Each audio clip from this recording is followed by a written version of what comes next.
এদিকে ২১শে August grenade হামলা মামলা থেকে খালাস পাওয়ার পর অন্য মামলাগুলোর বিষয়ে সুরাহা হলে বিএনপির ভারপ্রাপ্ত চেয়ারম্যান তারেক রহমান দ্রুতই দেশে ফিরবেন বলে জানিয়েছেন দলের নীতি নির্ধারকরা। স্থায়ী কমিটির 2 সদস্য অবসরপ্রাপ্ত মেজর হাফিজ উদ্দিন আহমেদ ও আমির খসরু মাহমুদ চৌধুরী সাংবাদিকদের সঙ্গে আলাপকালে এ তথ্য জানান।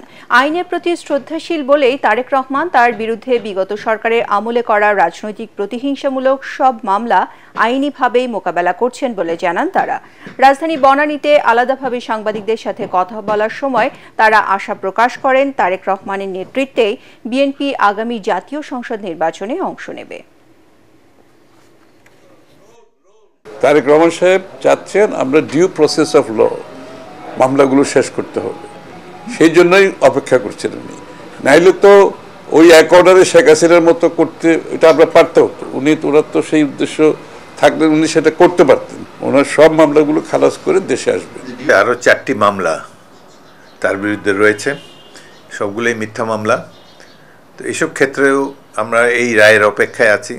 যদি বিচার বিভাগ নিরপেক্ষ রায় প্রকাশ করে তাহলে অতি অল্প সময়ের মধ্যে তিনি দেশে ফিরে আসবেন।